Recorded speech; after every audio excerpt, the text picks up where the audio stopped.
Hello guys, welcome to Sancho's Nihongo. இன்னைக்கோட வீடியோவில் katakana similarities தான் பார்க்க போகிறோம். வாங்க காய்ஸ், வீடியோக்குள்ளே போகலாம். ஃபஸ்ட்டே நம்மளுக்கு இந்த வாவும் ஊவும் தான் கொடுத்துருக்காங்க. வாவில் பார்த்தீங்கன்னா இந்த மாதிரி ஒரு ஸ்ட்ரொக் இருக்காது, ஆனால் ஊவில் இந்த ஸ்ட்ரொக் இருக்கும். மற்றபடி எல்லாமே ஒரே மாதிரி தான் இருக்கும் காய்ஸ், அவ்வளோதான். நெக்ஸ்ட்டு இந்த ஓவும் ஹூவும் தான். ஓவில் வந்து இந்த மாதிரி இப்படி வந்திருக்கும், இந்த பாயிண்ட்லேருந்து இப்படி இந்த கோடு வந்திருக்கும். நெக்ஸ்ட்டு இந்த ஹோவில் பார்த்தீங்கன்னா தனித்தனியாக இருக்கும், இதில் வந்து சேர்ந்தே இருக்காது அந்த ஸ்ட்ரொக்கு. ஆனால் ரெண்டுத்துக்கும் என்ன சிமிலாரிட்டிஸ்னால் இது மட்டும், இந்த ஸ்டெம்மு மாதிரி ஒன்று இருக்குல்ல, இது மட்டும் தான் சிமிலாரிட்டிஸ். அது மட்டும் ரெண்டு ஒரே மாதிரி இருக்கும், அவ்வளோதான் கைஸ். நெக்ஸ்ட்டு கூவும் தா. இந்த கூ பார்த்தீங்கன்னா இந்த இடத்துல பிளாங்காக இருக்கும், இந்த இடத்துல ஒரு கோடு வந்திருக்கு. இதுதான் வித்தியாசம். மற்றபடி எல்லாமே வந்து சிமிலாரிட்டிஸ் எல்லாமே ஒரே மாதிரி தான் இருக்கும். நெக்ஸ்ட்டு கோ யோ ரோ. நான் எழுதுறது எதுவும் கேவலமாக இருந்துச்சுன்னா அந்த சார்ட்டை மட்டும் செக் பண்ணிக்கோங்க. இது பார்த்தீங்கன்னா கோ வந்து இந்த இடத்துல ஒரு ஸ்ட்ரொக்கு வரல, ஆனால் இந்த இடத்துல ஒரு ஸ்ட்ரொக்கு ரோக்கு வந்திருக்கு. ரோ வந்து ஒரு பெட்டி மாதிரி ஆகிட்டாங்க, ஆனால் கோ வந்து பிளாங்காக விட்டுருப்பாங்க. கோக்கும் யோக்கும் வந்து சிமிலாரிட்டிஸ் என்னென்னா, இந்த இடத்துல யோக்கு ஒரு ஸ்ட்ரொக்கு வந்திருக்கும், இந்த இடத்துல ஒரு ஸ்ட்ரொக்கு கோக்கு இருக்காது. கோ யோவும் சிமிலராக இருக்கும், கோவும் ரோவும் சிமிலராக இருக்கும். யோவுக்கும் ரோவுக்கும் சிமிலராக இது, அதாவது இது இந்த இடத்துல ஒரு ஸ்ட்ரொக்கு வந்தனால உங்களுக்கு ஈஸியாக மனப்பாடம் ஆயிடும், அது உங்களுக்கு தேவையில்லை. நெக்ஸ்ட்டு ஷி சு. இதில் பார்த்தீங்கன்னா ஏற்கனவே சொன்னேன்னு தெரில, ஆனால் இது பார்த்துக்கோங்க.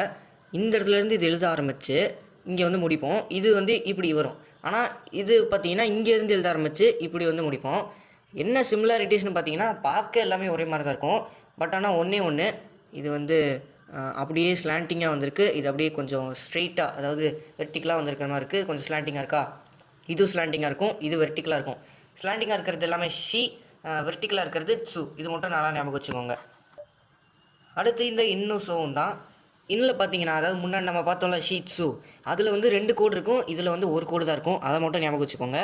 இதில் பார்த்தீங்கன்னா இது கொஞ்சம் ஸ்லாண்டிங்காக வந்திருக்கும், அதாவது நான் போன வாட்டி சொன்ன மாதிரி தான், இது ஸ்லாண்டிங், இது வந்து வெர்டிக்கல். ஸ்லாண்டிங்காக வருது இன்னு, வெர்டிக்கலாக வருது ஸோ, ஓகேங்களா. போன வாட்டி வந்தது வேறு, அது வந்து ஷீட் சு. ஷீயும் இன்னும் ஸ்லாண்டிங்காக வரும், ஆனால் சூவும் சோவும் பார்த்தீங்கன்னா வெர்டிக்கலாக வரும். இது ஞாபகம் வச்சுக்கோங்க, அவ்வளோதான். அடுத்து பார்த்தீங்கன்னா நூ ஃபூ சு. இது என்னென்னு பார்த்தீங்கன்னா என்னது வா. இப்போ ஃபூவும் வாவும் வந்து ஒரே மாதிரி இருக்கும், அதனால தான் போட்டிருக்கேன். ஃபஸ்ட்டு இதுக்கு வித்தியாசம் சொல்லிடுறேன். நூக்கும் சூக்கும் கன்ஃபார்ம் நீங்கள் குழப்பிப்பீங்க, அதெல்லாம் குழப்பிக்கக்கூடாது. ஷூ வந்து இப்படி இருக்கும், இந்த இடத்துல எந்த ஸ்ட்ரொக்குமே வராது, வெளியில் தான் ஒரு ஸ்ட்ரொக் இருக்கும். ஆனால் நூலில் உள்ளுக்குள்ளே தான் ஒரு ஸ்ட்ரொக்கு, உள்ளுக்குள்ளேயும் வெளியிலையும் போயிட்டு ஒரு ஸ்ட்ரொக்கு வரும். இந்த ஃபூவும் அதுக்கப்புறம் இந்த நூஸும் மூணுத்துக்குமே ஒரே இந்த இதுதான் வருது, இந்த ஸ்ட்ரொக் வருது. இதுக்கு மட்டும் நல்ல வித்தியாசம் பார்த்துக்கோங்க. வாக்கும் ஃபூக்கும் நீங்கள் குழப்பிக்கக்கூடாது. வாழை வந்து இந்த இடத்துல ஒரு ஸ்ட்ரொக் வந்திருக்கா, ஆனால் இங்கே ஃபுல்லாக அந்த ஸ்ட்ரொக் இருக்காது, அவ்வளோதான் கைஸ். Next say he. சேல வந்து வெளியில் வந்து போயிட்டு இந்த ஸ்ட்ரொக் வருது, ஹீல வந்து சின்னதாக வெளியிலலாம் போகாமல் தான் இருக்கும். சேக்கும் ஹீக்கும் வித்தியாசம் பார்த்துக்கோங்க. அடுத்து இந்த சீ தே. சீல பார்த்தீங்கன்னா மேலே இந்த ஸ்ட்ரொக்கு அப்படியே போய் ஜாயின் ஆயிரும், இதில் ஜாயின் ஆகலை. அதே மாதிரி இன்னொன்று, இது வந்து ஸ்லாண்டிங்காக வரும், ஒரு மாதிரி கொஞ்சம் வளைஞ்சு வரும், இது அப்படியே 2 கோடுமே ஸ்ட்ரெயிட்டாக இருக்கும், அது மட்டும் பார்த்துக்கோங்க. நீக்கும் மீக்கும் என்ன வித்தியாசம்னு பார்த்தீங்கன்னா, அது ஈஸியாக டிஃப்ரென்ஸ் கண்டுபிடிச்சிடலாம். இதில் 2 கோடு தான் இருக்கும், இதில் 3 கோடு இருக்கும். ஆனால் இன்னொன்று சொல்லிக்கிறேன், மீ கொஞ்சம் ஒரு மாதிரி ஸ்லாண்டிங்காக, அதாவது இந்த மாதிரி வளைஞ்சு வரும், நீ வந்து ஸ்ட்ரெயிட்டாக இருக்கும், ஓகேங்களா. நெக்ஸ்ட்டு நோ மே. நோக்கும் மேக்கும் வந்து இந்த மேலே வந்து இந்த ஸ்ட்ரொக் வரும், அது பார்த்துக்கிட்டால் போதும். அதே மாதிரி இன்னொன்று குழப்பிக்காதீங்க, இந்த இடத்துல ஒரு கோடு வந்துச்சுன்னா ஒரு ரெண்டு கோடு வந்துச்சுன்னா அது ஷீட்ஸு ஏதாவது ஒன்றா இருக்கலாம். இதே ஒரு கோடாக வந்துச்சுன்னா இன்னும் இல்லைனா ஷோவாக கூட இருக்கலாம். அதனால் இதை நோவையும் அதையும் குழப்பிக்காதீங்க. கோடெல்லாம் வந்துச்சுன்னா அது, கோடே இல்லாமல் இருந்துச்சுன்னா நோ. அடுத்து இந்த ரே தான். ரூவில் இந்த ஸ்ட்ரொக் வருதா, ஆனால் ரேயில் இந்த ஸ்ட்ரொக் இருக்காது.